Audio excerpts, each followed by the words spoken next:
up, roomies? Now, I've never been one to call the party, and believe me, I'm not gonna. If there's one thing every human, everything should be doing in a post-2020 world, it's partying as best you can. Respectfully, of course. No need to turn this into St. Patrick's Day or anything. Well, yeah. I love that you thought that was a hot take. Anyway, while still going ham, because you gotta go ham where you can, you know what I mean? As a delegate of the animal kingdom, because I'm the only one with a car, if you'll allow me a moment of your time, then we can get back to getting fucking ripped. I've been asked to come here with a wire, a little communique, a little tiding from the rest of your Earth mates, that they have so graciously given me the honor of reading to you. And I am grateful because it's nice to feel useful, you know? Anyway, here is their official dispatch, because apparently you're not getting the message. Turn your shit down. That's it. That's the whole message. And it was written in actual shit because we asked a chimpanzee to write it. Anyway, there's more to the message, which is why I'm here. But the general attitude out there is that you all need to turn your shit down. Just a skosh, just a smidge. You're at an 11 and we need to bring it to like a 9. That's not bad. You can rage at a 9 as long as it's organized. Just like keep your phones on silent. That's living at a 9. We can risk a 10 from time to time, but 11 is just too much energy right now. You know how nature works. Everything is connected. You jiggle the needle a little bit and we lose another species of shark, you know? So yeah, basically we need to get it together and lower the vibe out here, okay? It's like, honestly, you should have seen this coming.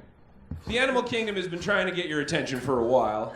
You got orca whales headbutting yachts since 2020 and doing it so much that scientists are calling it a, quote, new behavior. Since they're normally not quite so perky. Scientists figured it could be the result of a traumatic attack, which should not shock your hairy asses at all, because like you saw that documentary. I know you did. You posted about it on Facebook and how you had to recover from it. But no matter how that journey is going for you, Tiffany, the events in it did happen, so like don't act like you didn't see this coming. Could also be because they think it's a fucking gas. Most of them are booping expensive boats. They sunk 3 yachts already. Scaring the rich is fucking fun across the board.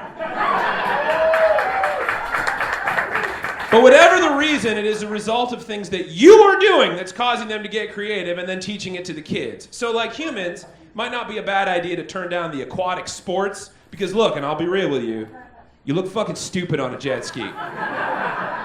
Oh, it's fun, that's for sure. But like, so is anything else. Get into skating. Surfing is fine. It's been deemed righteous by sea otters so much that they're starting to steal surfboards. Otter 841, as she is known, because humans are fucking squares, man, has been snatching sticks out in Santa Cruz since July of 2023. A behavior that the city agency has deemed, quote, concerning and unusual, which is total wildlife fish and rescue code for fuck. Now I gotta wrestle an otter. There's been a hunt for Otter 841, and how badass is it that this otter is sticking it to the man by stealing expensive surfboards and doing it with a name right out of Les Mis? Anyone who thrashed the shores of Santa Cruz knows that otters are hodads and shoobies. They're just crushing on bros, charging heavies, but like Otter 841 is a total junkyard, stealing boards and evading the Coast Guard. That's surfer slang. I was doing surfer slang just then. I've never surfed in my life, I'm too wee, but I just felt cool for a minute.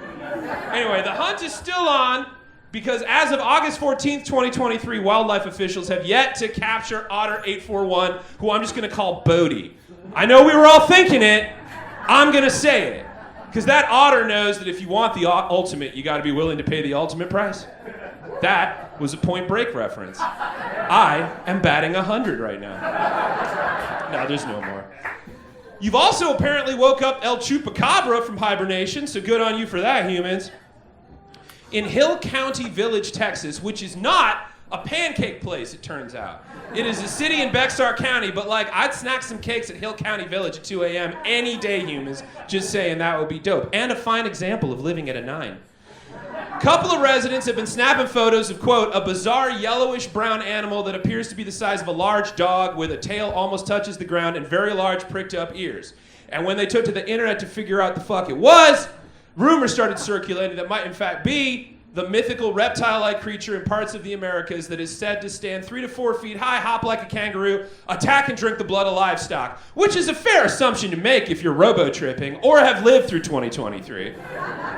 But it is not a scientific fact. It's probably a coy dog, which is a part coyote and part dog, and just as naughty as it sounds.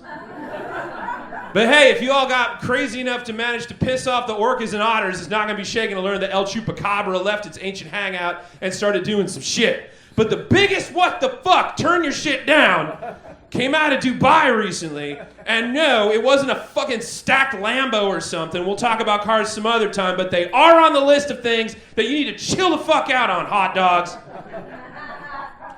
An Iraqi Airlines flight was delayed and then disembarked because a bear broke out of his cage on the plane.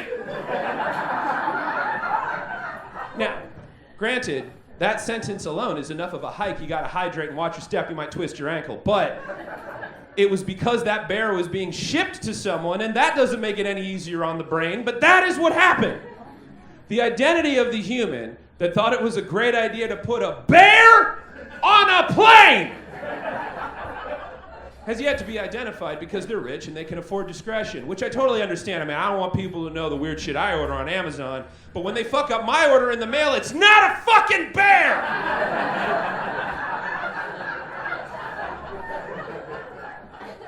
Owning predatory pets has become a fad in Baghdad among the wealthy because they can afford to be insane when they feel like it. But even if I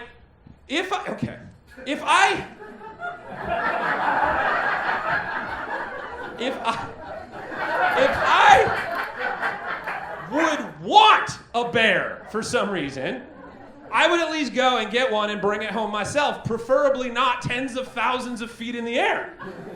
The Prime Minister is opening an investigation into how this bear managed to escape its cage on a plane.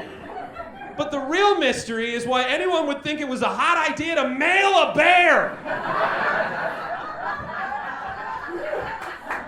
According to The Guardian, quote, Iraqi Airways said on Saturday that procedures to transport the bear were carried out in accordance with the law and with procedures and standards approved by the International Air Transport Association. But I call hot farts on that, because it should never be standard to ship a bear on a fucking plane.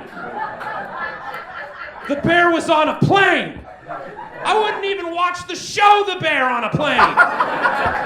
Being on a plane is stressful enough. My anxiety level's already higher than the cruising altitude where the turbulence is hiding. Going to the airport is never a casual experience. Ask anyone how their flight was when they get off and they'll tell you the same thing. It was fine, but the airport was a fucking nightmare. Not a problem, not an issue, a fucking nightmare that you stress ate about last night because you can't be late. You gotta be there at least 4 hours ahead of time, like your gate is gonna blink out of existence, which it can do.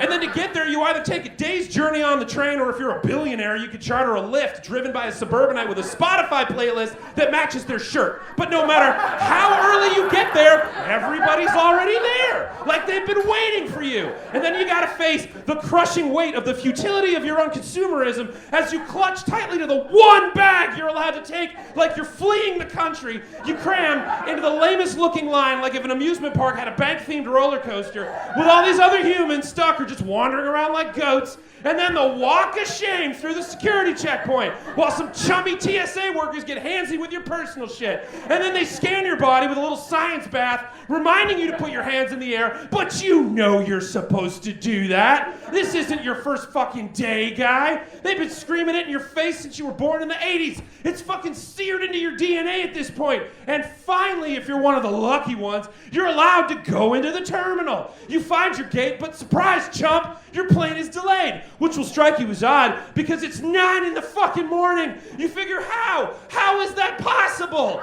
That's all these things do. They fly. That's their whole fucking day. And it's 9 in the morning. The day just started. But there are no answers, just the waiting. You'll learn new seating positions, and maybe you'll treat yourself to a $20 beer at the Macaroni Bar and Grill. And before you fucking know it, it's noon. And oh shit, they're boarding. grab your bug out bag, because they switched gates, god damn it, you knew that they would. And now you're departing from C Terminal, which is a days east of the Bubbles wine bar, so you better fucking hustle, but don't hurt yourself, because you're in boarding group L, and you're rushing to get into another line, peasant. And then holy shit, there it is, there's your plane. And by the time you finally get inside that airtight fart tube, your beer is wearing off. And the horrifying realization that you're about to get shot into the stratosphere with the rest of these sneezing hobos hits you, and there's no way out. You're on a flying bus full of strangers with colds and screaming babies. Buckle up, cowboy, that's what you paid for. And you want to put a bear in there?